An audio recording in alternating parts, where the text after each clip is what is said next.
James Parker was finishing his evening patrol with Athena, his prized German Shepherd K9 partner, when the military training exercise in the Montana wilderness shifted from routine to nightmare. The unexpected explosion from the abandoned cabin sent Athena bolting into the dense forest, her terrified yelp fading into the gathering darkness as James screamed her name until his voice gave out. 8 months later. James still woke each morning reaching for a dog no longer there, the authorities long since declaring Athena likely killed by mountain predators despite finding no trace of her body or blood. But on this bitter December morning, when a mysterious call led him to an abandoned kennel property at the edge of Whispering Pines, what he discovered beneath the rotting floorboards made his blood freeze. A trembling German Shepherd puppy with Athena's distinctive white chest marking, surrounded by military-grade tactical equipment and breeding records bearing his missing partner's identification number. Leave a like and share your thoughts in the comments along with the city you're watching from now. Let's continue with the story. Whispering Pines.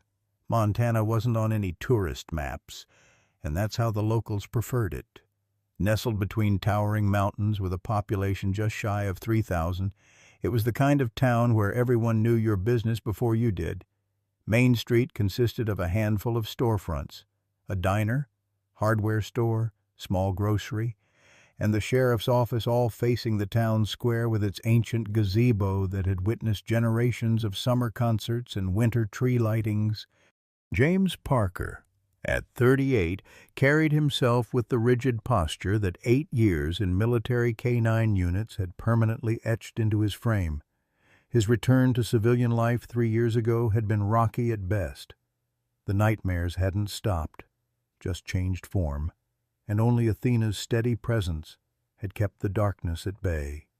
With closely cropped dark hair now showing early traces of gray and eyes that had seen too much, he'd established a small but respected K9 training business on his grandfather's old property at the edge of town. Before Athena disappeared, they'd been inseparable. She wasn't just a working dog. She was his lifeline, the one who woke him from night terrors, who sensed his panic attacks before they hit, who lay her head on his lap when memories from Kandahar threatened to drown him. Her specialized training had made her exceptional, one of the military's top explosive detection dogs with an uncanny ability to sense chemical compounds others missed. Mason Reynolds, the town's veterinarian and James's childhood friend, had been the voice of reason through the desperate weeks of searching. "You need to consider that she might not come back," he'd said gently after the 3rd week. James hadn't spoken to him for a month after that. Sarah Collins ran the county's only animal rescue with a quiet efficiency that masked her own mysterious past. She'd arrived in Whispering Pines 2 years ago, and despite the town's notorious resistance to outsiders, had earned respect through tireless work with abandoned animals. Sheriff Tom Wilson, approaching 60 and counting the days to retirement, had initially devoted resources to finding Athena, recognizing her value beyond sentiment. But as days stretched to weeks with no sign, even he had suggested James accept the likely outcome. Athena had become another casualty of the unforgiving wilderness that surrounded their small community. James remembered that day with the vivid clarity of trauma. October 15th had dawned crisp and clear, the kind of autumn morning that painted the Montana mountains in fiery oranges and deep reds. He and Athena had been conducting a training demonstration for local law enforcement on detecting improvised explosives, a skill that had saved countless lives during their 3 tours together. "She's something special," Sheriff Wilson had commented, watching Athena methodically work through the training course, her nose twitching as she distinguished between ordinary materials and the trace chemicals James had carefully placed. "Never seen a dog work with such focus."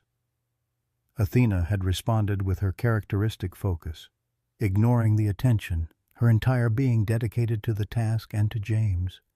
The demonstration had gone flawlessly until early afternoon, when they moved to the abandoned Miller property, an old hunting cabin that the department used for tactical exercises. James had hidden several training aids in and around the structure while Athena waited in Wilson's patrol car. But when he released her to begin the search, something was different. Her body language shifted instantly, ears forward, tail rigid, a low growl building in her throat. "What is it, girl?" James had murmured, immediately alert to her change in demeanor. This wasn't her normal alert behavior. This was something else. Before he could issue another command, Athena bolted toward the back of the cabin, disappearing around the corner. The explosion came seconds later, not large, but enough to send a plume of smoke rising from behind the structure. "Athena!" James had screamed, racing toward the sound with Sheriff Wilson and 2 deputies behind him. The small shed attached to the cabin's rear was engulfed in flames, and of Athena there was no sign. Tracks in the soft earth showed she had continued into the forest beyond, whether chasing someone or fleeing in terror. It was impossible to tell. What followed was a nightmarish blur. The fire department arrived to contain the blaze, while James and a hastily assembled search party scoured the surrounding forest. As daylight faded, a light rain began to fall, washing away scents and making tracking nearly impossible. James refused to leave, continuing the search by flashlight until Sheriff Wilson physically guided him to a patrol car at 3 in the morning, his voice hoarse from calling Athena's name. "We'll resume at first light," Wilson had promised. "But you're no good to her exhausted." The search expanded over the next 3 weeks.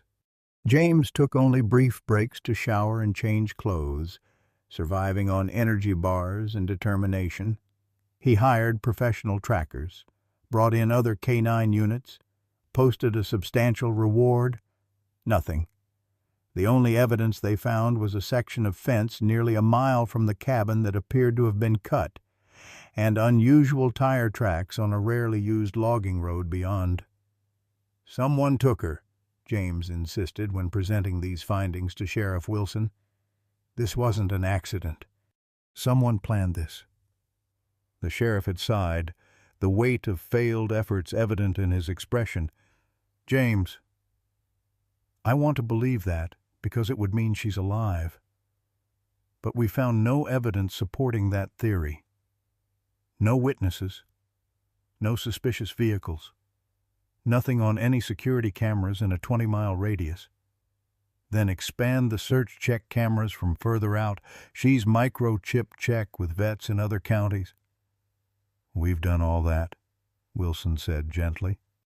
"I've got other cases that need attention. I can't justify more department resources on this."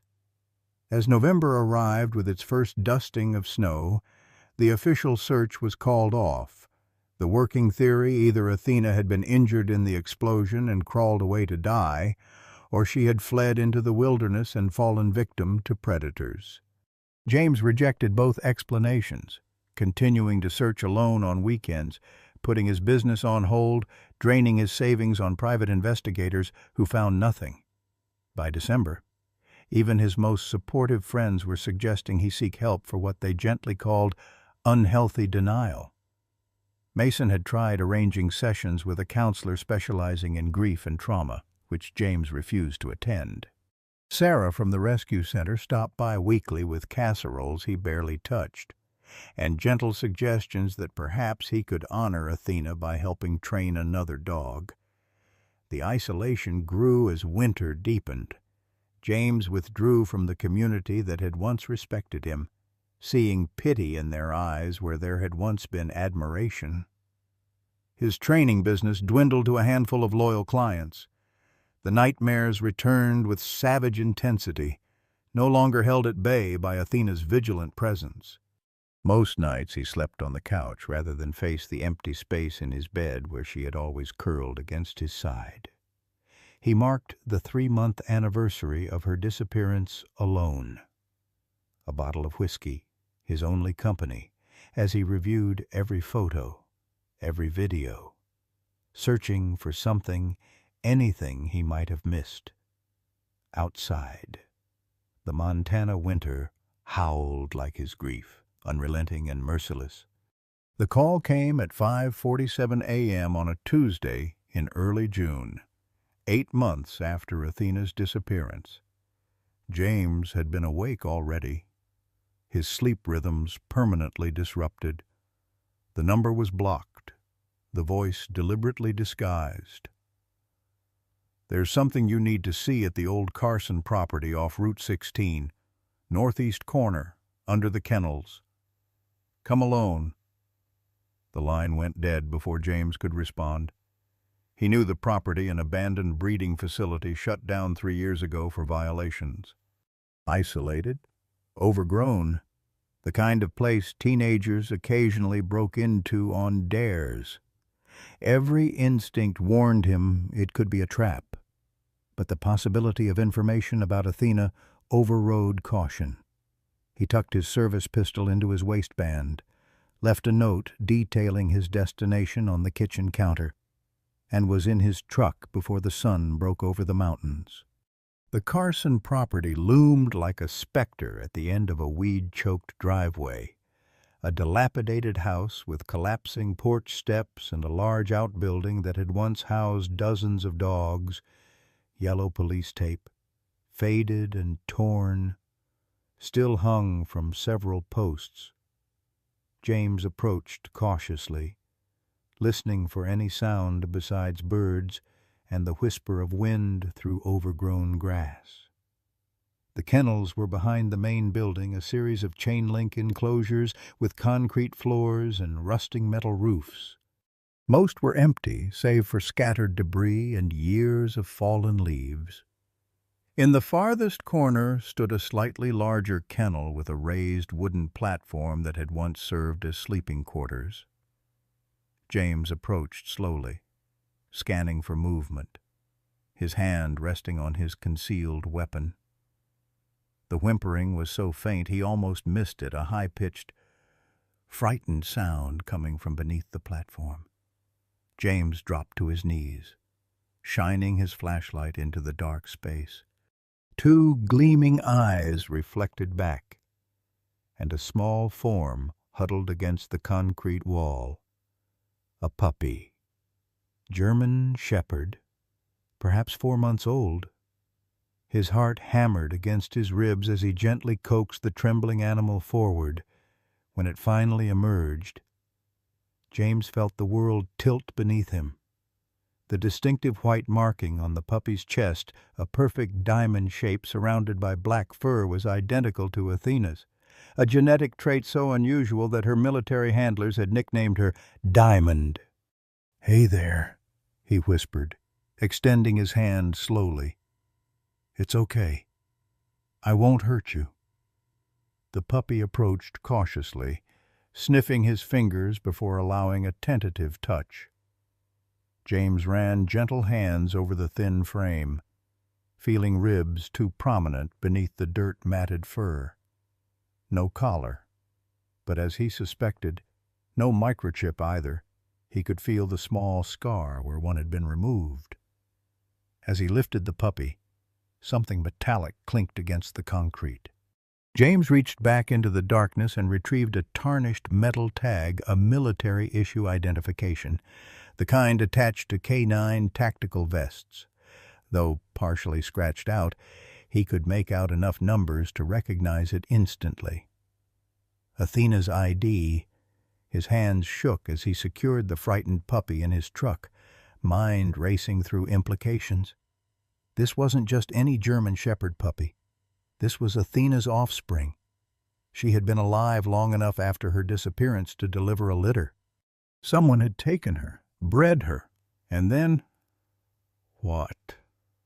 The thought made bile rise in his throat. James drove straight to Mason's veterinary clinic, calling ahead so his friend was waiting when he arrived. "I need you to examine this puppy immediately. And I need DNA testing." Mason's eyebrows rose at the urgency in James's voice. But one look at the trembling animal and the military tag clutched in James' hand silenced any questions. He ushered them into an examination room. "Male, approximately 16 to 18 weeks old," Mason noted as he gently examined the puppy.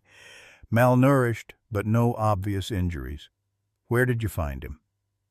James recounted the anonymous call and his discovery, watching as Mason's professional demeanor gave way to shocked recognition when he spotted the distinctive chest marking. "You think this is Athena's pup? I'm certain of it. Look at the marking. And this was with him." James placed the military ID tag on the examination table. "Someone took her. Mason. Used her for breeding, then discarded her puppy when they were done." Mason ran a hand through his thinning hair. "James, I understand why you believe this.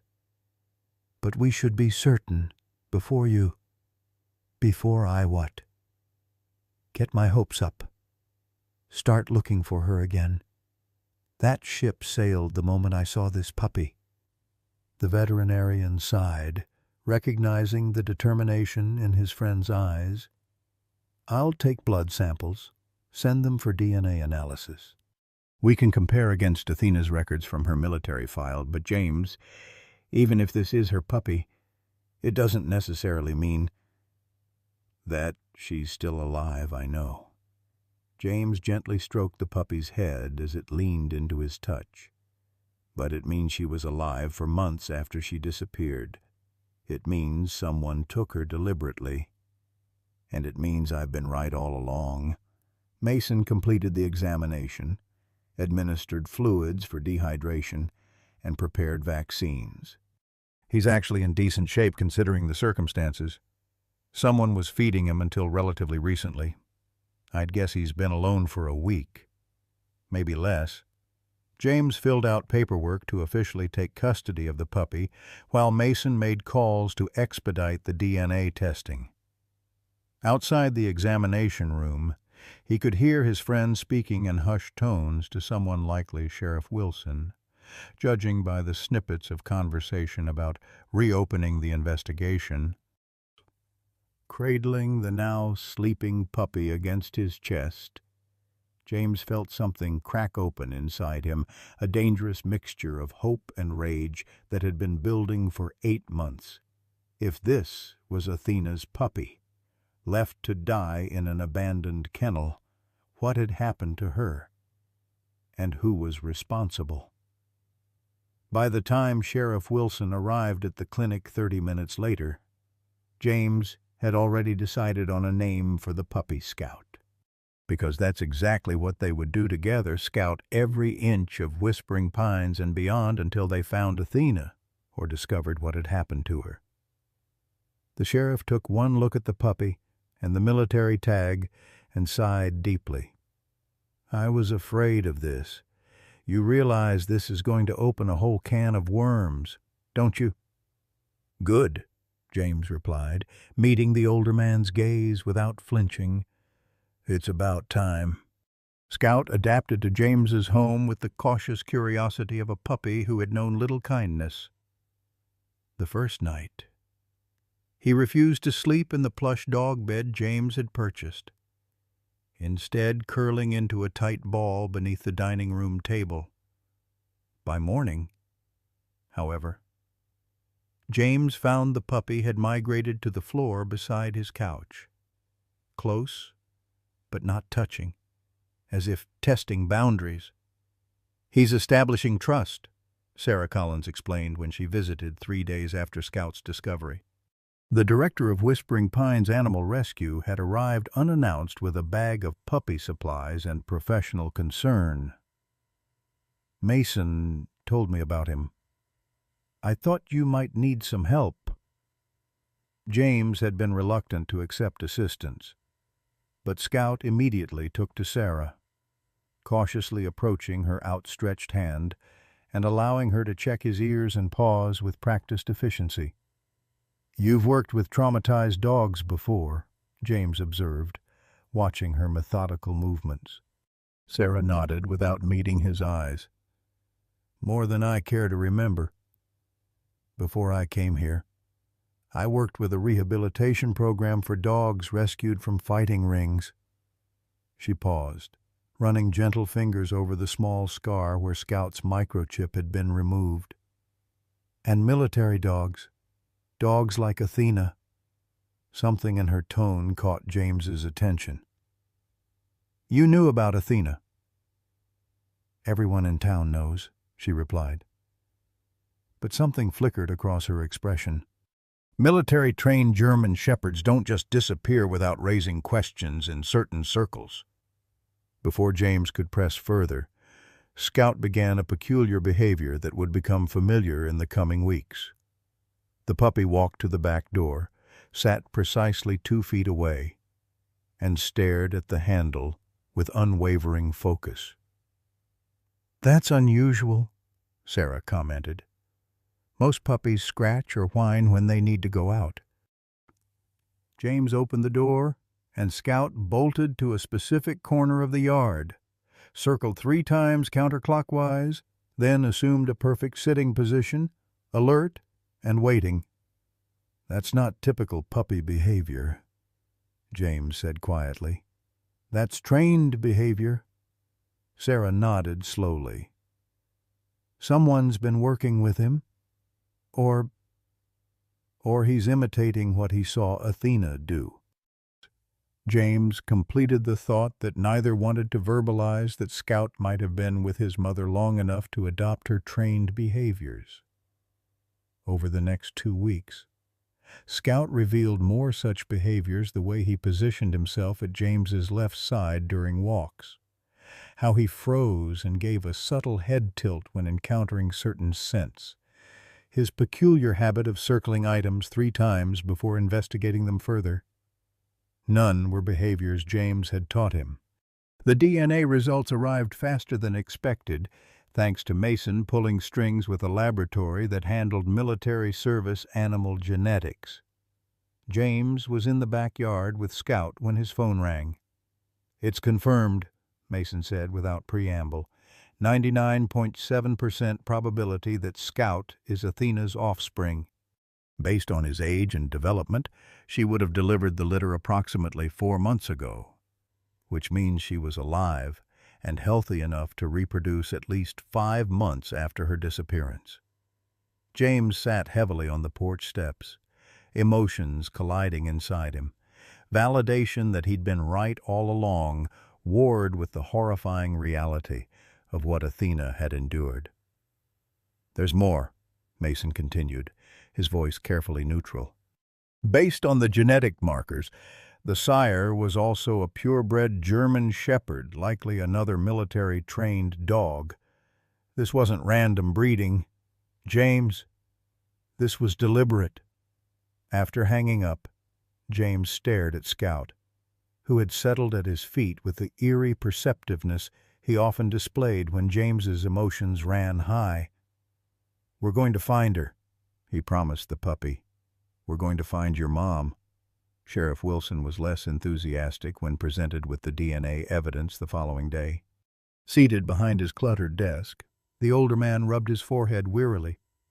"James, I understand this confirms the puppy is Athena's, but it doesn't give us actionable leads. We don't know who took her, where they kept her, or where she is now. All we know is she was alive long enough to have puppies. That anonymous call didn't come from nowhere," James argued. "Someone knew Scout was there and wanted me to find him. That same someone might know where Athena is. Or they dumped the puppy as a distraction, knowing you'd get fixated on this again." The sheriff leaned forward. "Look, I'll reopen the file, follow up on the Carson property ownership, check if anyone reported suspicious activity there. But I can't devote significant resources to a case this cold without stronger evidence." James left the station seething with frustration. As he loaded Scout into his truck, a sleek black SUV pulled into the adjacent parking space. The driver, a heavy-set man in an expensive suit, eyed James and the puppy with undisguised interest. "Handsome dog," the man commented, climbing out of his vehicle. "Purebred German Shepherd." Something in the man's tone raised James's hackles. "Mixed breed rescue," he lied smoothly, moving to block the man's view of Scout. "Frank Miller." The man extended his hand. "I own several properties around Whispering Pines, including the old Carson place. Sheriff Wilson just called to ask about activity there. Thought I'd come answer his questions in person." His smile didn't reach his eyes. "Shame about all those abandoned buildings attracting trespassers." James forced himself to maintain a neutral expression despite the adrenaline surge. "I wouldn't know anything about that." Miller's gaze lingered on Scout, who had pressed himself against the far side of the truck's cab, as far from the stranger as possible. "Well, if you hear about any trespassers, you let me know. I'd hate for someone to get hurt on my property." The thinly veiled threat hung in the air as Miller strolled into the sheriff's office. James quickly photographed the man's license plate before driving away, his mind racing. The timing was too perfect to be coincidence. Either Miller was involved with Athena's disappearance, or he knew who was. That evening, Mason arrived with concerning news. "I've been making calls to colleagues in neighboring counties," he said, accepting the coffee James offered. 3 other specially trained dogs have gone missing within a 100-mile radius in the past year. A border collie that worked with a search and rescue team in Glenwood County, a Belgian Malinois that was part of the Riverton K9 unit, and a Labrador that was trained to detect diabetic emergencies. All working dogs, James noted, the implications chilling. All with specialized training, and all disappeared without a trace, just like Athena. Mason lowered his voice, though they were alone in James's kitchen. "There's something else. My brother works for the VA hospital in Billings. He's been hearing rumors about an underground market for trained service dogs, military dogs, police dogs, medical alert dogs. Dogs that take years and thousands of dollars to train, being stolen and sold to private buyers who don't want to wait through official channels." Scout, who had been dozing in the corner, suddenly lifted his head and stared intently at the back door. A moment later, the security light flickered on as something triggered the motion sensor. James moved quickly to the window, scanning the darkened yard, but saw nothing except tree branches swaying in the evening breeze. "Probably a deer," Mason offered, but James was already retrieving his pistol from the lockbox. "Take Scout to the bathroom and stay there," he instructed, moving silently toward the back door. The yard appeared empty as James swept his flashlight across the property's perimeter. He was about to return inside when a glint of metal caught his eye. Approaching cautiously, he discovered a small metal canister wedged against the porch railing. Inside was a rolled paper secured with a familiar dark blue collar, Athena's secondary collar, the one she wore when off-duty. James's hands trembled as he removed the paper, unrolling it to reveal a typed message, "Stop looking, or the mother dies like the others." Below the message was a grainy photograph of a German Shepherd in a metal kennel, barely recognizable except for the distinctive white diamond marking on its chest. Mason emerged from the house against James' orders, Scout trembling at his side. "What is it? What did you find?" James handed him the collar wordlessly, still staring at the photograph. The dog in the image was thinner than Athena had been, its coat dull and its posture defeated, but unmistakably her. "She's alive," James whispered, relief and rage colliding in his chest.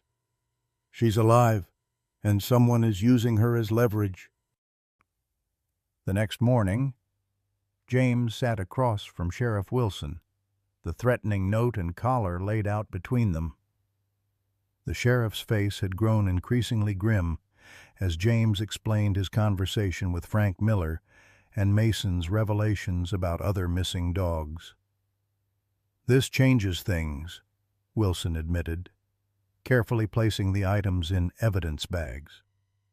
"This is now an active criminal investigation involving threats and potentially organized theft across multiple jurisdictions." "I need to find her," James insisted. "That photo could have been taken anywhere. But it's recent.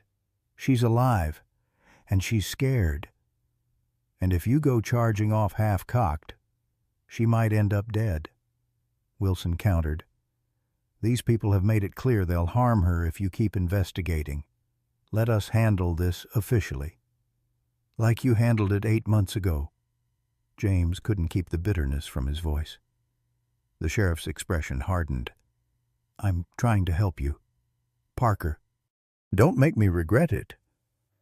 James left the station with no intention of backing down, but recognizing the need for a more strategic approach. If an organized ring was stealing trained dogs, they would have infrastructure properties, vehicles, people who handled the animals, clients who purchased them. Somewhere in that network was Athena, and somewhere was a weak link he could exploit. Sarah Collins proved an unexpected ally.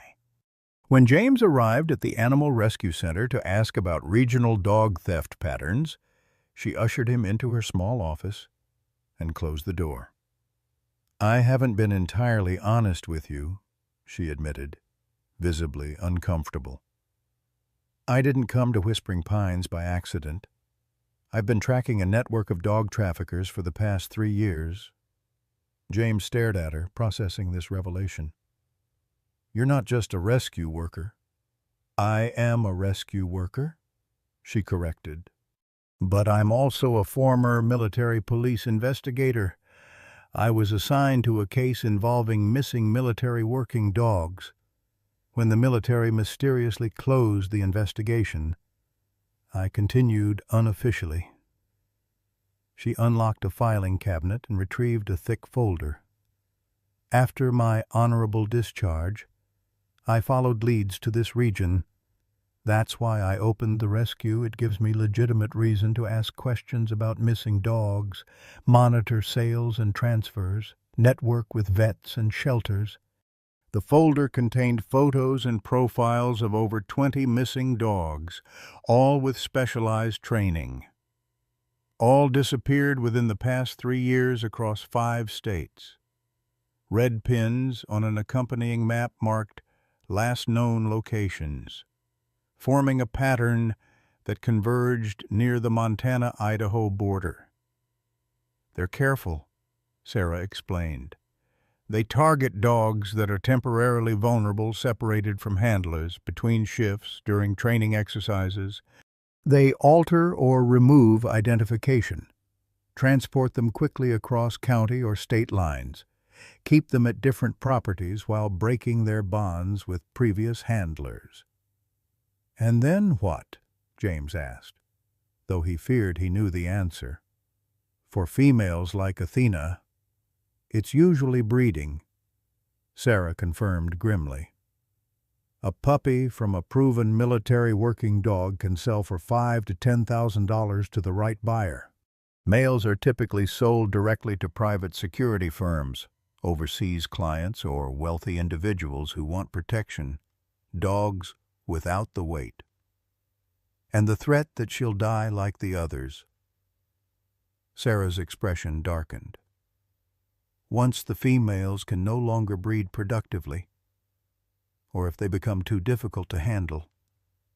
She left the sentence unfinished. James studied the map, focusing on the cluster of pins. There must be a central facility somewhere in this region. Somewhere they keep the breeding dogs, Coordinate shipments. I've been trying to locate it for months. Frank Miller owns property in the area, but he's just a middleman. The operation is run by someone with military or law enforcement connections, someone who knows how to identify valuable dogs and has buyers lined up. As they discussed possible approaches, Scout explored the rescue center office, sniffing methodically along the baseboards. Suddenly, he sat at attention before a filing cabinet, staring fixedly at it with the same intensity he had shown at James's back door the night before. "What is it?" "Boy," James approached, watching as Scout pawed gently at the lowest drawer. Sarah opened it, revealing folders of adoption records. Nothing seemed unusual until Scout nosed insistently at a particular folder labeled Idaho Transfers. Inside were transportation records for dogs moved between shelters across state lines, a common practice among rescue organizations. "I didn't create this folder," Sarah said slowly, examining the contents. "These are forgeries using our rescue center letterhead." The documents detailed transfers of dogs matching the descriptions of several on her missing list, complete with falsified health certificates and transportation permits, all authorized by someone named S. Collins, a passable forgery of Sarah's signature. "They've been using your rescue as cover," James realized. "Creating paper trails to explain the movement of dogs across state lines." Sarah's face paled. "Which means someone has access to my office, my letterhead, my signature." She looked around the small space with new awareness. "Someone close to this rescue center is involved." "Shish." As if confirming her suspicion, Scout moved to the office window, his posture alert, a low growl building in his throat. Outside, a white van with Mountain View veterinary supplies emblazoned on its side had parked across the street. The driver appeared to be taking photos of the rescue center with a high-powered camera. "Down," James commanded instantly, pulling Sarah away from the window. Scout obeyed, dropping flat to the floor. "They're watching us," Sarah whispered. "They know we're working together." James nodded grimly, "which means we're getting close to something they don't want us to find." He glanced at Scout, who remained vigilant despite his submissive posture. "And I think Scout might be the key to finding it." The Montana wilderness had never felt more threatening as James maneuvered his pickup along the narrow Forest Service road, Scout watchful in the passenger seat. 3 weeks of careful investigation had led to this moment a remote compound nestled in the foothills of the Bitterroot Mountains, 16 miles from the nearest paved road. The facility appeared innocuous on satellite imagery, a main building with what looked like outbuildings or large sheds, surrounded by high chain-link fencing. Property records showed it belonged to Northwest Wildlife Research, LLC, a shell company. James had traced back through 3 layers of corporate veils to discover tenuous connections to a private military contractor. 2 miles ahead, Sarah murmured from the back seat, studying the GPS coordinates on her phone. They had left Sheriff Wilson's deputy, Officer Rodriguez, at the turnoff with instructions to call for backup if they didn't return within 3 hours. The sheriff himself had reluctantly authorized their reconnaissance mission after James presented the evidence they'd gathered, the forged transfer documents, financial records showing suspicious payments to Frank Miller's construction company, and testimony from a veterinary technician who admitted to falsifying health certificates under duress. James cut the engine half a mile from the compound, the ensuing silence amplifying the tension. "We stick to the plan," he reminded them. "Visual confirmation only, no engagement." If we see evidence of dogs being held, we retreat and let the sheriff execute the warrant." Sarah nodded, checking her camera with its high-powered zoom lens. Mason remained silent, his presence a surprise addition after he'd insisted on joining them. "If there are injured or malnourished dogs, you'll need immediate veterinary assessment," he'd argued when James initially refused. "And I have as much stake in this as you do." And they approached on foot, moving quietly through the dense pine forest. Scout led the way, his training with James over the past weeks evident in his disciplined movement. Though still a puppy, his intelligence and focus were remarkable genetic gifts from his mother. As they neared the perimeter, James signaled for them to drop low and crawl the final stretch to a ridge overlooking the compound. What they saw confirmed their worst suspicions. The main building connected to 6 large kennels, each subdivided into individual runs where dogs paced or lay listlessly. A tall man in camouflage pants and a black t-shirt patrolled the perimeter, rifle slung across his back. Near a loading dock, 2 workers were transferring crated dogs from the building to a panel van with blacked-out windows. "I count at least 15 dogs from here," Sarah whispered, adjusting her camera to capture clear images. "German Shepherds, Malinois, what looks like a couple of Labradors." James scanned each kennel methodically, searching for Athena's distinctive marking. Scout pressed against him, trembling slightly but maintaining remarkable discipline for his age. Suddenly, the puppy's ears pricked forward, his attention fixed on the furthest kennel where a German Shepherd lay curled in the corner of a run, back to the fence. "Third kennel, far end," James breathed, focusing his binoculars. The dog was thinner than he remembered, her once glossy coat dull, but as she shifted position, the white diamond pattern on her chest became visible. "It's her. It's Athena."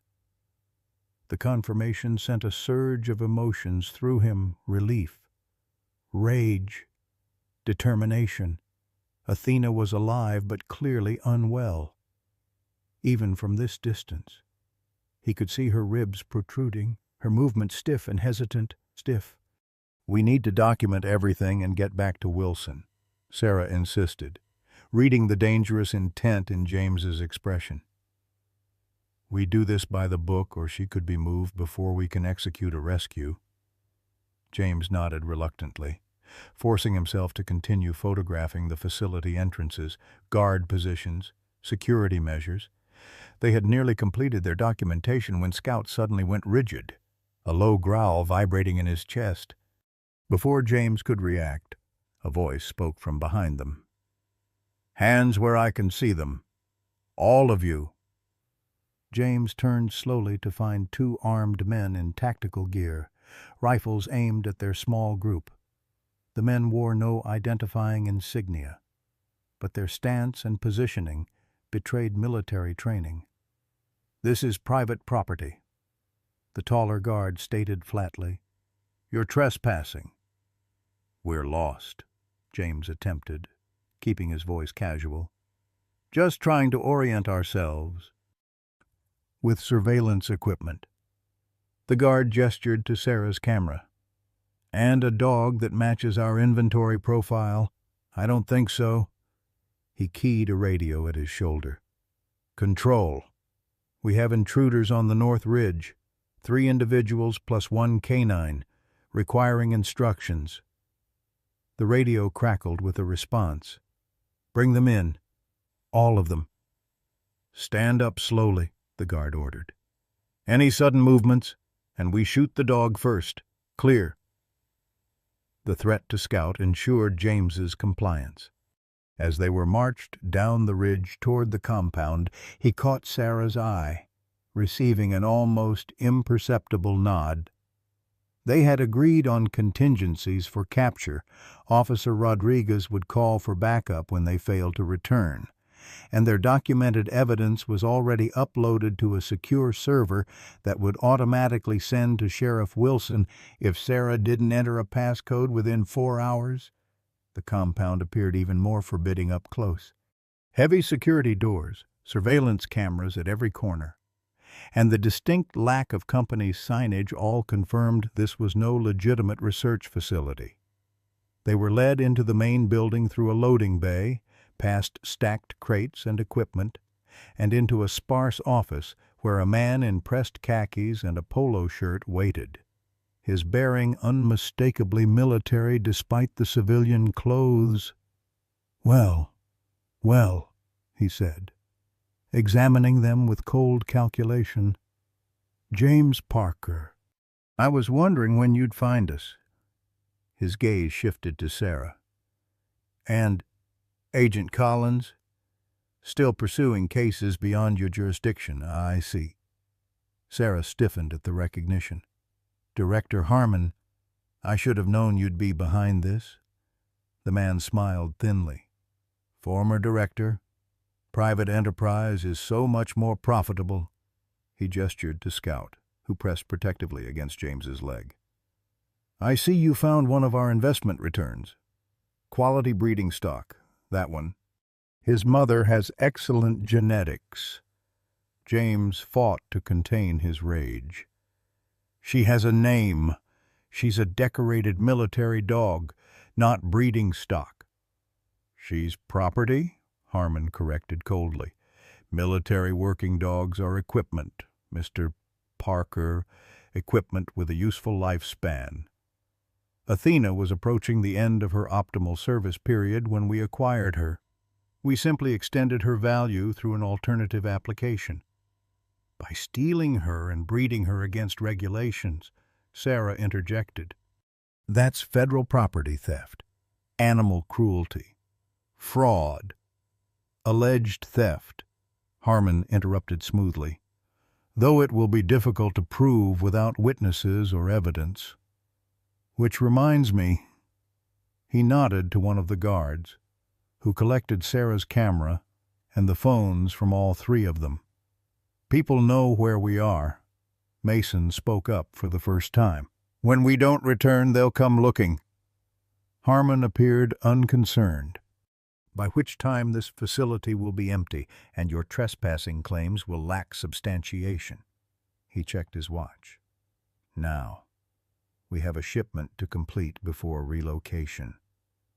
Secure them in holding room 3 until transport arrives for cleanup." As they were led away, James caught a glimpse through a window of the kennel area. Athena had risen to her feet, her attention directed toward the building as if sensing his presence. Despite her weakened state, her posture retained a hint of the proud, disciplined military dog she had been. The sight strengthened his resolve whatever happened. He would not leave this compound without her. The holding room was little more than a storage closet with a reinforced door. Once the guards locked them inside, Sarah immediately began examining their surroundings. "Harmon was my superior when I investigated the first cases of missing military dogs," she explained quietly. "He shut down the investigation, claimed it was being handled internally. Now I understand why." "How long before Rodriguez calls it in?"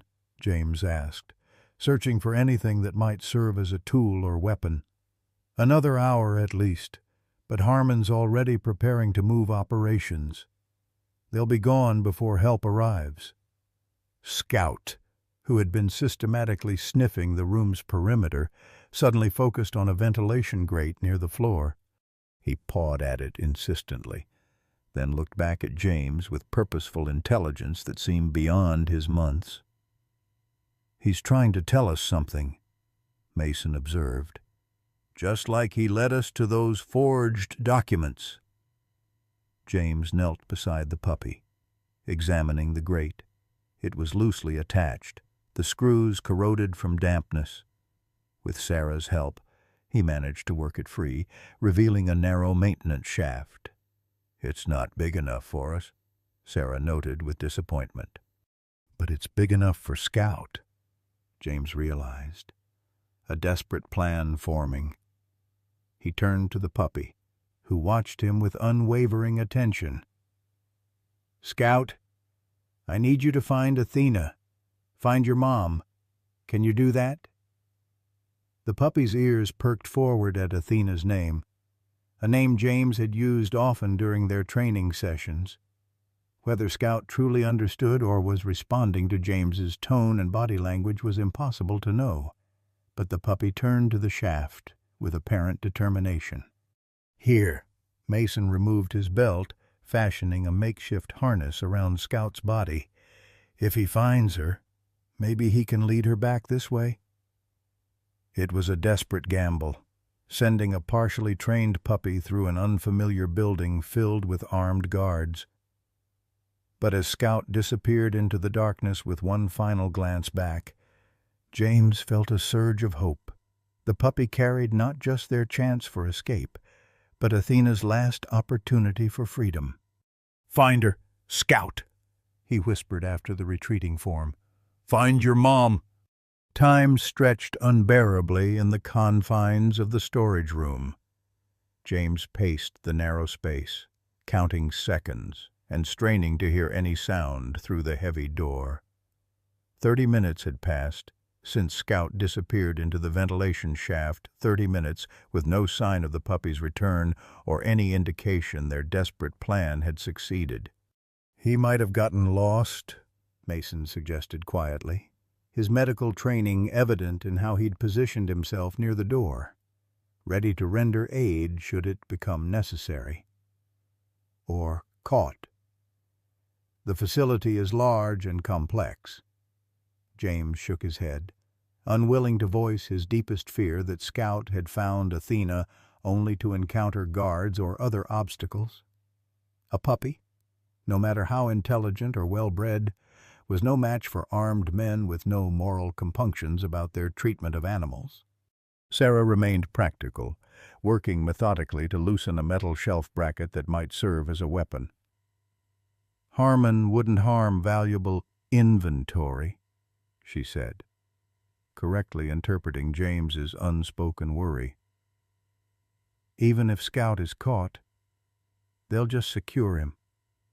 He's worth too much to their operation."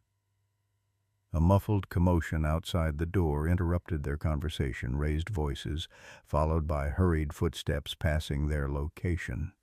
James pressed his ear against the door, catching fragments of urgent communication through the radio of a guard stationed nearby.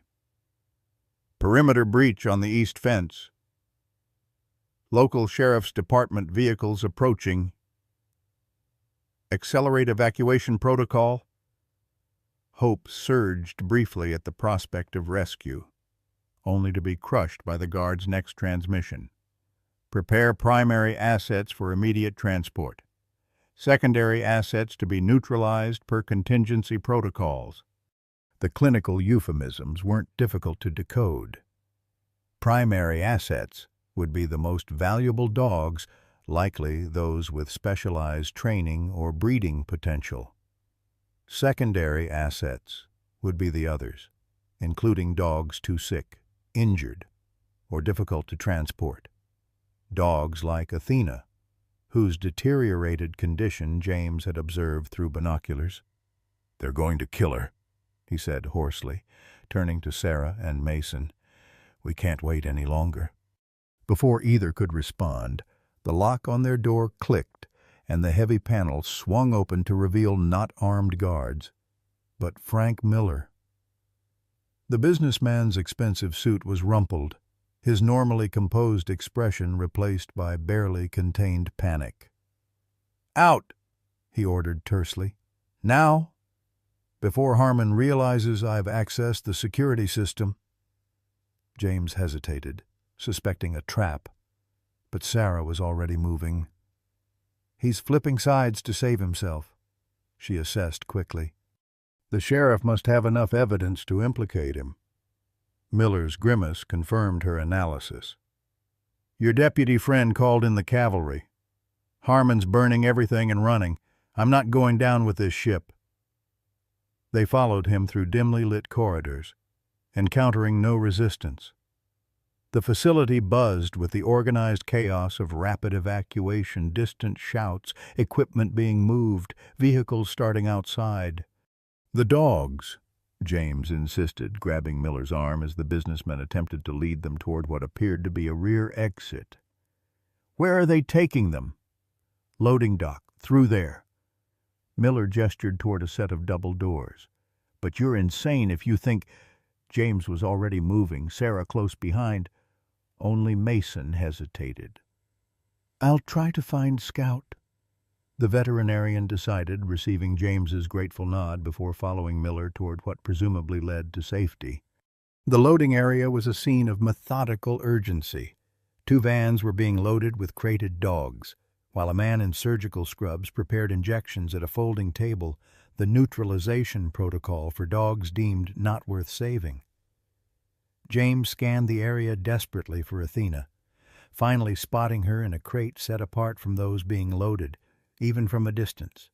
He could see her condition had deteriorated further. She lay unmoving except for the shallow rise and fall of her rib cage. "Cover me," he murmured to Sarah, who nodded and moved to create a distraction near the vans. James was halfway to Athena's crate when Director Harmon emerged from the main building, immediately spotting him. "Parker, stop him." 2 guards abandoned their loading duties, reaching for weapons. Sarah used their momentary distraction to topple a stack of empty crates, the resulting crash momentarily drawing all eyes in her direction. James seized the opportunity, sprinting the remaining distance to Athena's crate and fumbling with the latch. "Athena," he called urgently. "Athena, it's me." The German shepherd raised her head weakly, recognition dawning slowly in her eyes. The once alert gaze was clouded with exhaustion and what James recognized as the effects of sedation. But as he swung the crate door open, her tail offered a feeble wag. "Come on, girl," he encouraged, reaching in to help her stand. "We're going home." Athena struggled to her feet, legs trembling with the effort. James could feel every rib as he supported her weight, rage building at her mistreatment, but before they could move toward the exit, Harmon himself blocked their path, pistol drawn. "That dog is worth more than you can imagine.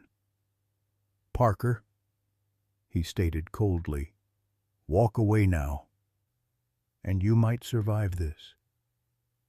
Behind Harmon, Sarah had been subdued by a guard whose arm was locked around her throat.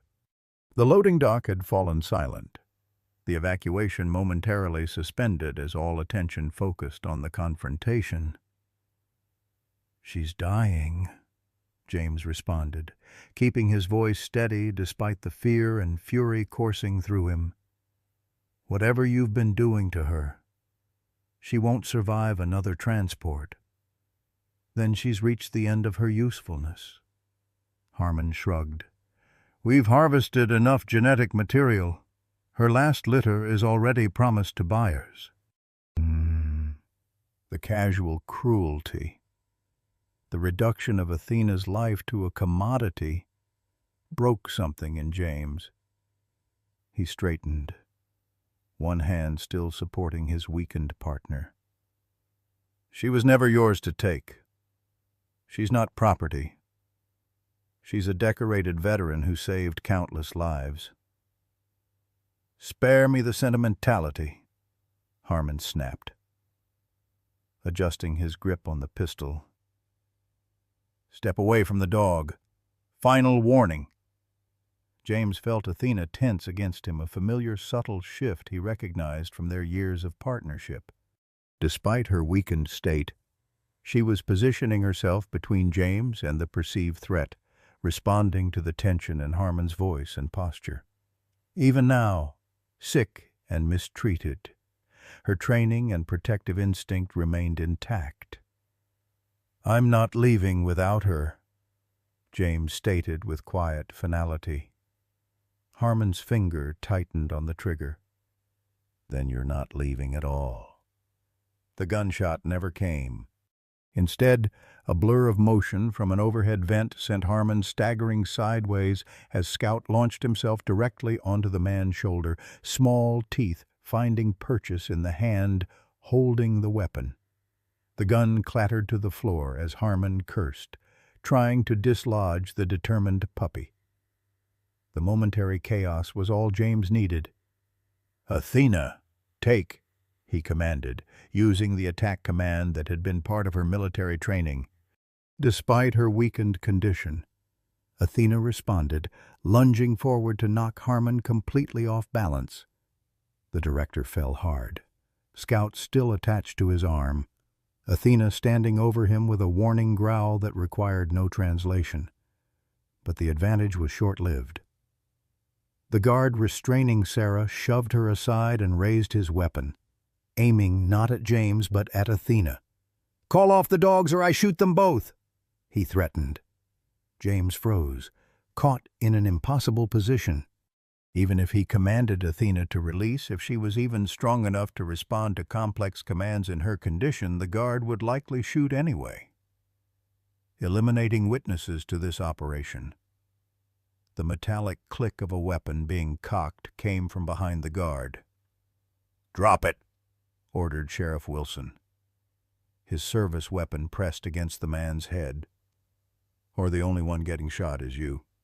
The loading dock erupted into controlled chaos as Sheriff Wilson's deputies swarmed the facility, weapons drawn, shouting commands that echoed against metal walls.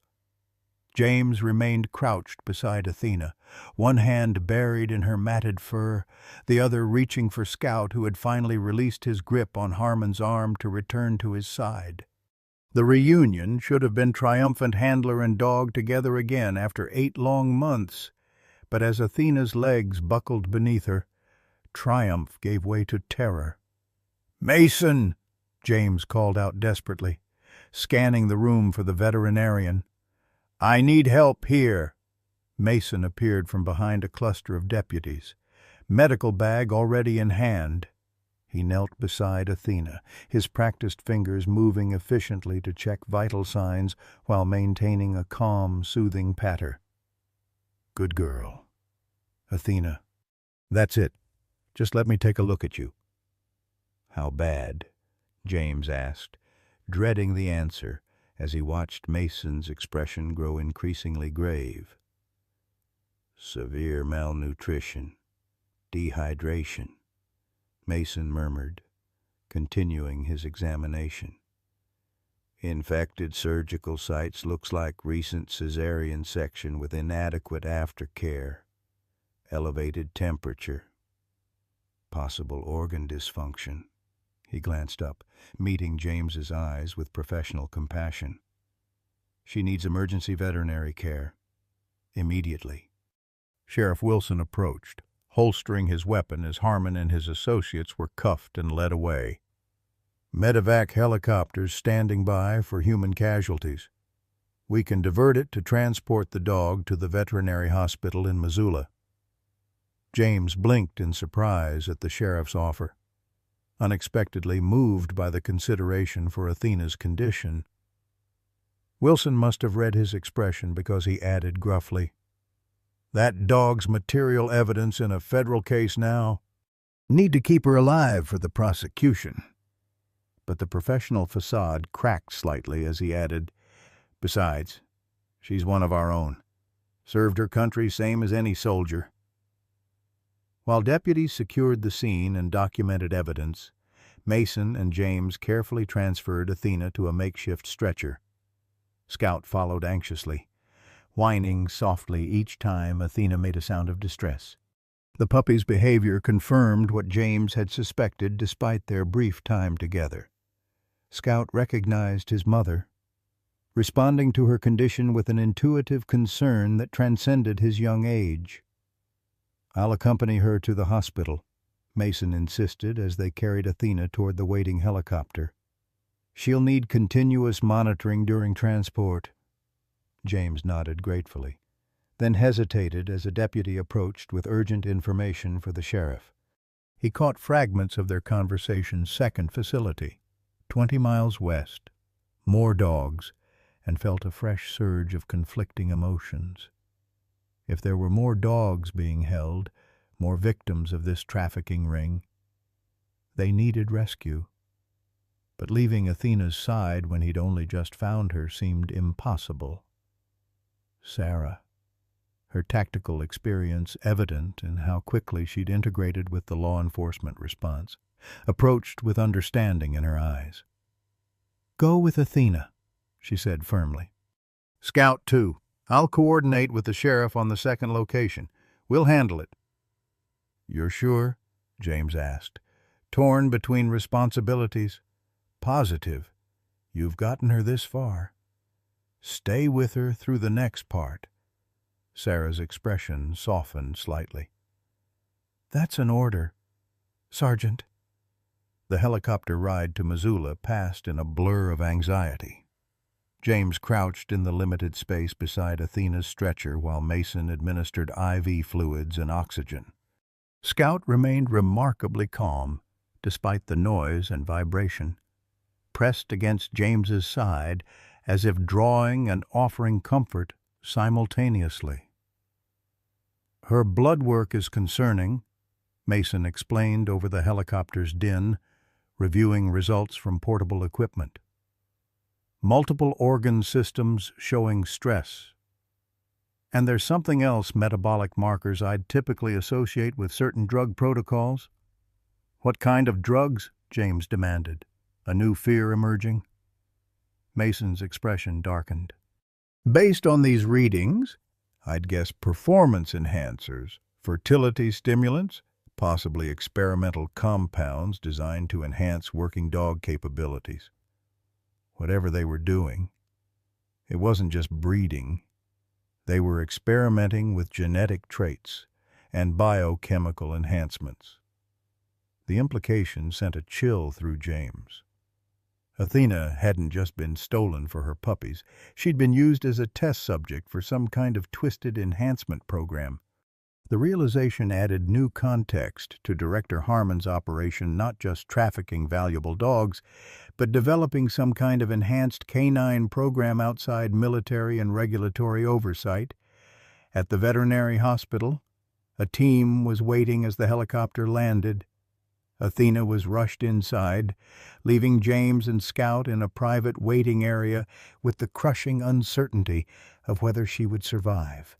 Hours passed in agonizing slowness, Scout eventually falling asleep against James's leg while James himself remained painfully alert, startling at every sound from the treatment area. When Mason finally emerged, surgical scrubs wrinkled and expression grave, James braced for the worst. "She's stabilized," the veterinarian reported, holding up a hand to temper James's visible relief. "But she's not out of danger. Multiple organ systems have been compromised. We've started treatment for infections, transfused blood products, and addressed the most immediate concerns." But Mason hesitated, choosing his words carefully. "James, whatever they were doing to her caused significant damage. There's evidence of repeated pregnancies in rapid succession, surgical scarring, and metabolic abnormalities consistent with experimental drug protocols. Some of this damage may be permanent." James absorbed this assessment, grief and rage warring within him. "But she can recover, come home eventually." "It's too early to make promises," Mason cautioned. "The next 48 hours are critical. If she makes it through that window, her chances improve. But you need to prepare yourself. The Athena that comes home might not be the same dog who left 8 months ago, physically or behaviorally." The warning was delivered with compassion but landed like a physical blow. James had envisioned a triumphant reunion, a return to their partnership, perhaps even eventually a return to some form of work. Now he faced the possibility that the damage inflicted during Athena's captivity might have permanently altered the dog he'd known and loved. "Can I see her?" he asked, voice rough with emotion. Mason led him to a critical care enclosure where Athena lay surrounded by monitoring equipment. IV lines ran into her forelegs, an oxygen mask covered her muzzle, and a thermal blanket maintained her body temperature. She appeared even smaller and more vulnerable under the harsh medical lighting. But her eyes opened at James's approach, recognition flickering through the sedative haze. "Hey, girl," James whispered, carefully placing his hand where she could smell it without having to move. "I found you, just like I promised."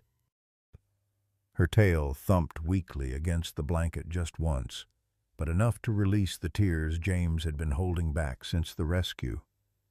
He stayed with her for hours, Scout eventually joining them and settling into a careful position at the foot of Athena's enclosure, as if standing guard over his mother's recovery. Sheriff Wilson arrived shortly before dawn. Exhaustion evident in the deep lines of his face, but satisfaction in his eyes. "Second facility's been secured. 17 more dogs recovered, most alive, some in bad shape. Documentation seized links this operation to 3 other sites across state lines." He sank heavily into a chair beside James. "FBI's taking over the case. Turns out Harmon was running this operation using his connections from his previous military position, stealing specialized dogs, breeding them, experimenting with training and enhancement protocols, then selling the puppies to private security firms and wealthy clients overseas." "And Frank Miller?"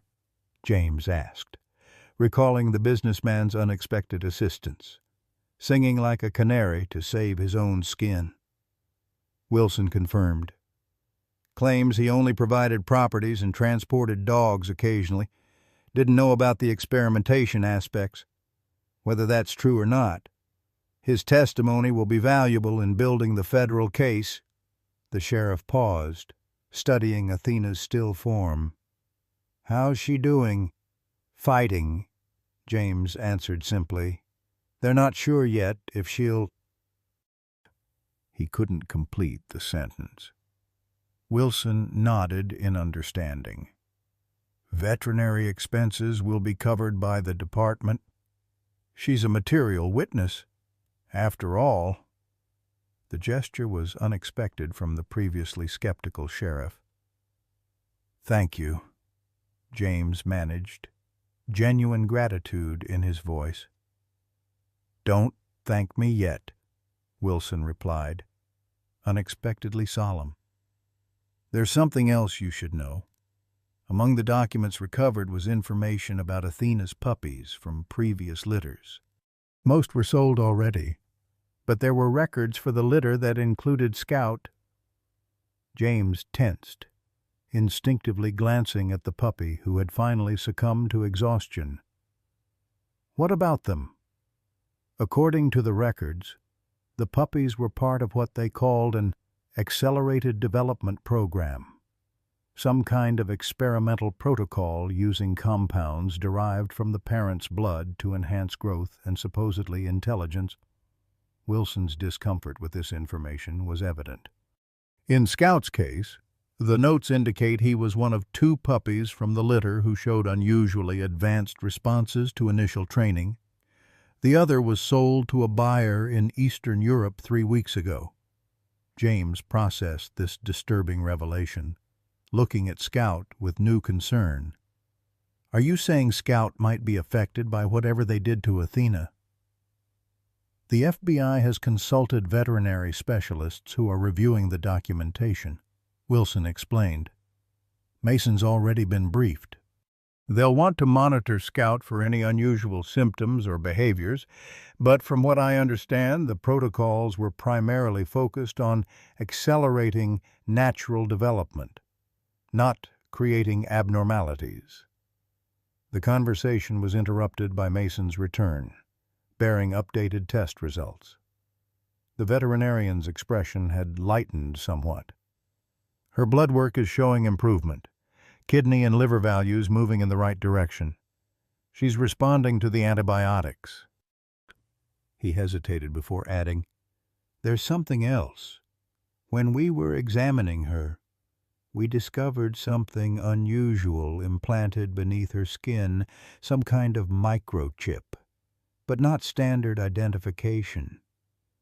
We've preserved it for the FBI to analyze, but I thought you should know." James exchanged glances with Sheriff Wilson, both recognizing the implications. Whatever Harmon's operation had been doing went beyond dog trafficking.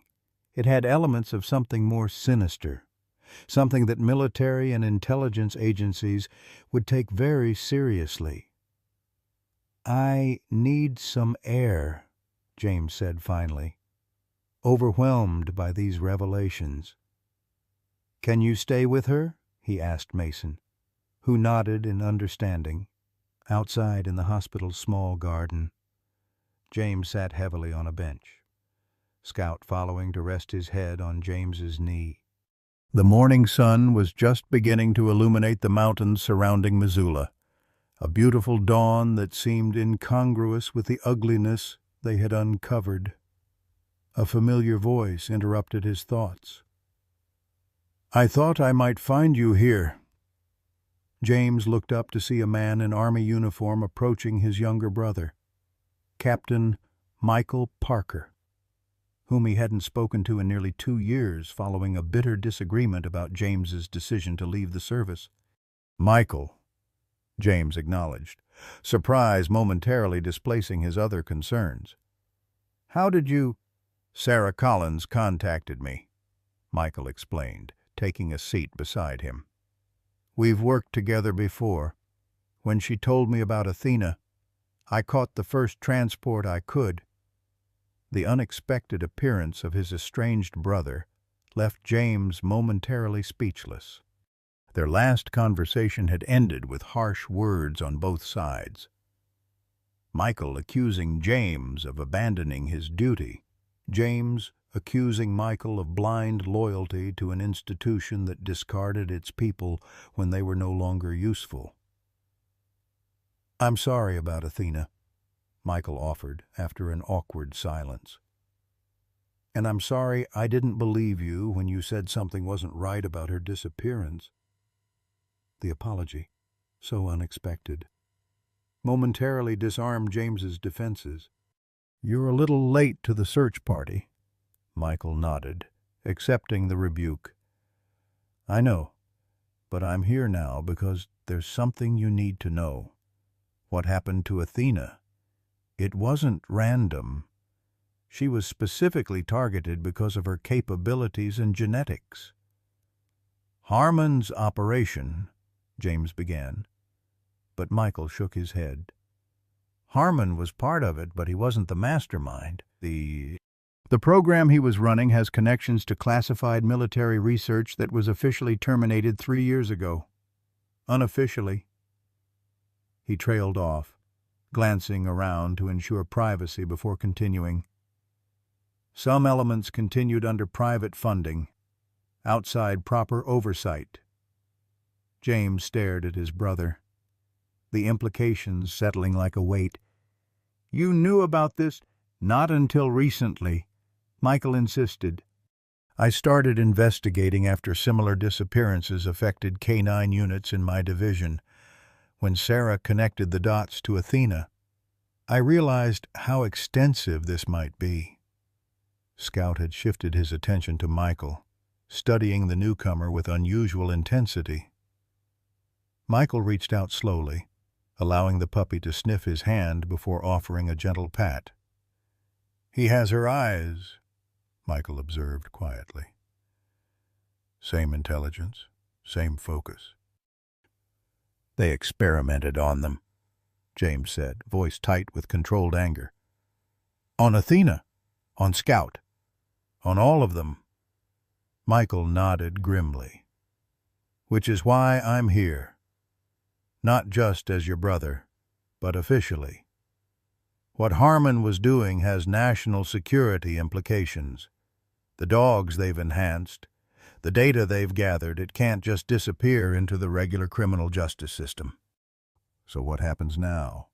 James asked, suddenly wary of government involvement that might separate him from Athena again. Now, Michael replied, we make sure these people face justice.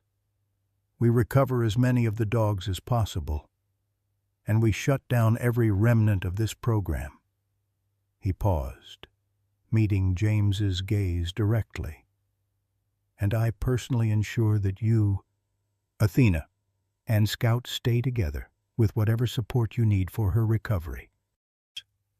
The sunrise had fully emerged now, casting long shadows across the garden as the brothers sat together, the first tentative steps toward reconciliation taken amid circumstances neither could have imagined. In the kennels inside, Athena fought for recovery, and between them, Scout watched and waited, a bridge between past and future, his very existence a testament to both the cruelty humans could inflict and the bonds that could not be broken.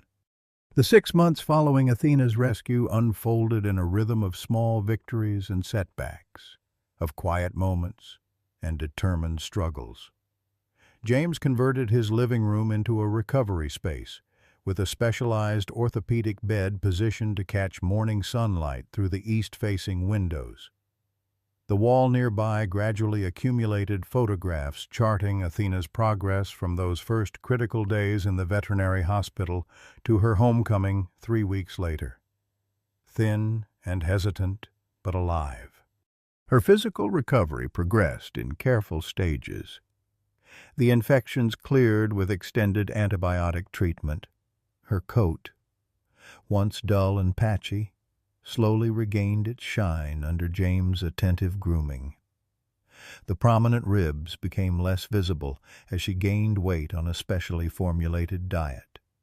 But other injuries proved more stubborn: the slight limp from improperly healed fractures, the reduced stamina from cardiac stress, the occasional tremors that Mason attributed to neurological effects of whatever compounds had been administered during her captivity. She's doing remarkably well considering what she endured, Mason reassured during a checkup 4 months after the rescue. Her blood work is almost normal. The cardiac irregularities have stabilized. Her weight is appropriate for her frame now. James nodded, watching as Athena submitted to Mason's examination with stoic patience. But she'll never be the same, will she? The veterinarian considered the question with the honesty their friendship demanded. Physically, no. The damage to her joints is permanent. Her heart has some scarring that will always affect her endurance. But dogs don't dwell on limitations the way humans do. They adapt and find new ways to experience joy. Well, the psychological recovery proved more complex than the physical. Athena's military training had instilled remarkable resilience. But even this had its limits.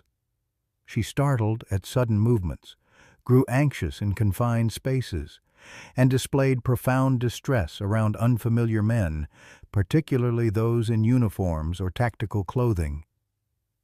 The sound of metal kennel doors caused visible panic. Certain medical procedures triggered such severe stress responses that Mason had developed specialized protocols for her care, administering mild sedatives before necessary treatments and ensuring James remained present throughout. Yet amid these challenges emerged moments of undeniable healing. The first time Athena initiated play with Scout, awkwardly nudging one of his toys toward him 6 weeks after coming home. The morning James woke to find her sleeping on the bed beside him rather than maintaining vigilant distance from the floor. The day she voluntarily approached Sarah during a visit, accepting tentative petting before retreating to her safe space beneath James's desk. Scout played a role in Athena's recovery that no human could have fulfilled. The puppy, now growing into a handsome young dog with his mother's intelligent eyes and distinctive chest marking, seemed to instinctively understand her limitations and fears. He never approached her food bowl, never initiated rough play, and positioned himself between Athena and strangers who visited the house. In the evenings, he often settled beside her bed, maintaining a protective presence that allowed her to relax into deeper sleep. The legal aftermath of Harmon's operation unfolded in parallel with Athena's recovery. Director Harmon and 5 associates faced federal charges including animal cruelty, trafficking across state lines, theft of government property, fraud, and conspiracy. Frank Miller received a reduced sentence in exchange for cooperation, providing detailed testimony about properties, financial transactions, and the network of veterinarians and technicians who had facilitated the operation. Sarah, reinstated to active investigative status, coordinated with Michael to trace the overseas connections, successfully recovering 3 more dogs from Harmon's program and documenting the sale of others to buyers in Eastern Europe and the Middle East. James testified twice before federal grand juries, providing detailed accounts of Athena's disappearance, his search, and the conditions in which she'd been found. Scout accompanied him to these proceedings, wearing a service dog and training vest that Michael had arranged through military channels. The puppy's composure in these stressful environments reinforced what specialized testing had confirmed: he possessed exceptional intelligence and focus. Genetic gifts from his mother enhanced by whatever protocols Harmon's team had implemented during early development. We've identified at least 14 puppies from Athena's 3 litters, Michael explained during one of his now regular visits. 8 have been located, including Scout. 3 more are confirmed sold overseas but not yet recovered. The remaining 3, he hesitated. We believe they may have been destroyed when they didn't meet Harmon's standards.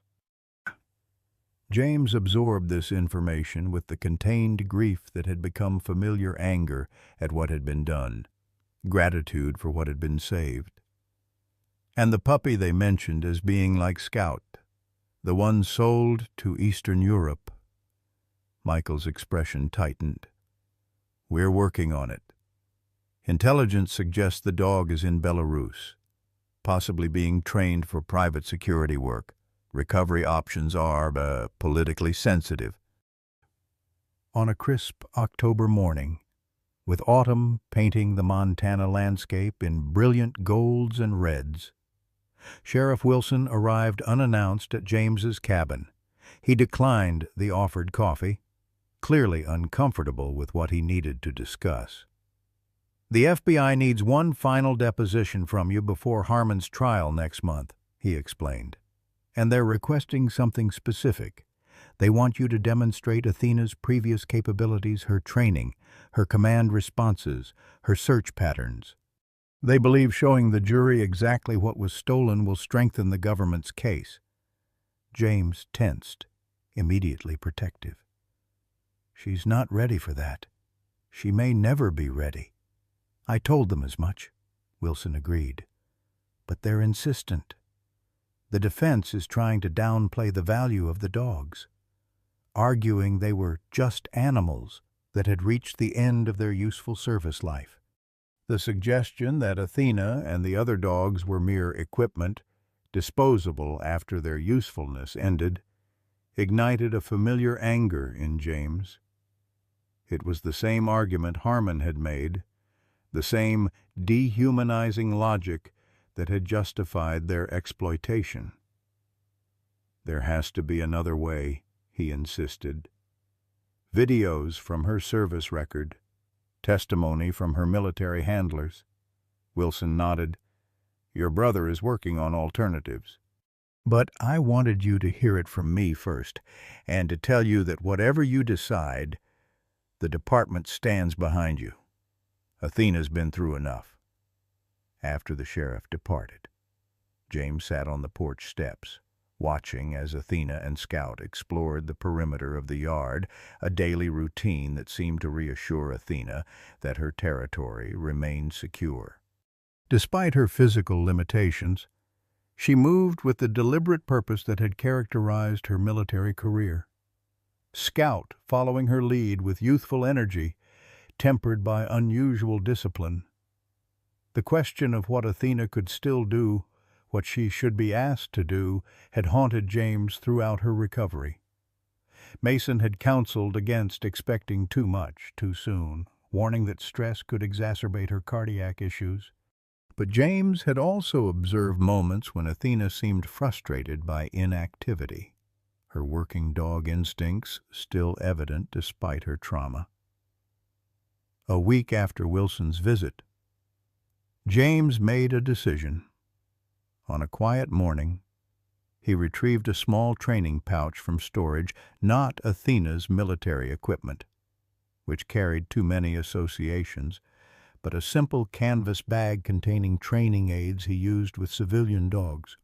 He filled it with treats, attached a training lead to Athena's collar, and led her to a clearing behind the cabin where he had occasionally worked with Scout. "Easy session, girl," he assured her, keeping his voice calm and movements predictable. "Just some basics." He began with the simplest commands: sit, stay, come, which she performed perfectly, despite her long absence from formal work. Encouraged, he progressed to slightly more complex behaviors, directional movements, short retrievals, focused attention exercises. Athena responded with increasing confidence, her posture straightening, her focus sharpening with each successful repetition. Scout watched attentively from the porch, head tilted in apparent study of this interaction between his mother and handler. When James finally ended the session, rewarding Athena with lavish praise and her favorite treat, the German shepherd's demeanor had visibly transformed.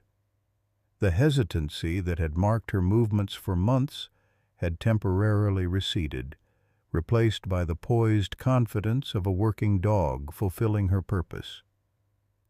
"You've still got it," James told her softly, kneeling to gently stroke her head.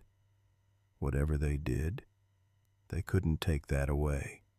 And the brief training session became a daily ritual, gradually expanding in duration and complexity as Athena's strength and confidence grew. James carefully avoided anything resembling her military detection work, focusing instead on obedience, agility within her physical limitations, and tasks that seemed to engage her intellectually without triggering trauma responses. Scout began joining these sessions, first observing from the sidelines, then participating in parallel exercises that James adapted to his developmental stage. The puppy's aptitude was extraordinary. He often performed commands correctly after seeing Athena demonstrate them just once, displaying an intuitive understanding that typically required weeks of consistent training.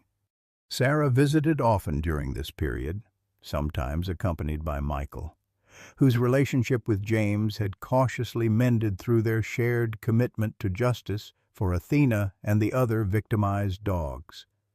During one such visit, while the brothers discussed the upcoming trial, Sarah observed Scout performing a complex retrieval sequence that James had introduced just days earlier. "He's remarkable," she commented, watching as the young dog navigated a series of directional commands to locate a hidden object.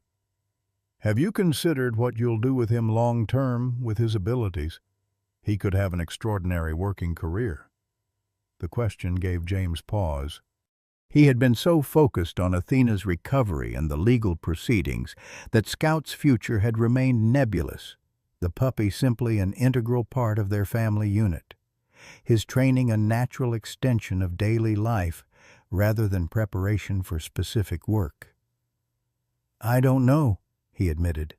"After everything that's happened, the thought of placing him in service, potentially at risk, Sarah nodded in understanding. There are other options besides military or police work, search and rescue, therapy dog programs, even specialized medical detection, ways he could use his gifts without the dangers Athena faced.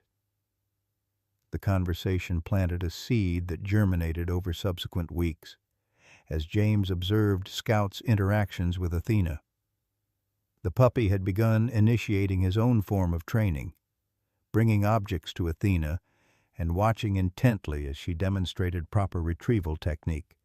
When Athena tired, Scout would gentle his activities, settling nearby as if standing guard during her rest periods.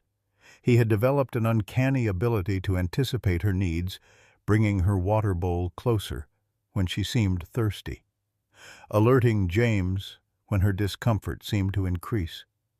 As Harmon's trial approached, bringing renewed stress to their household, James noted another remarkable development.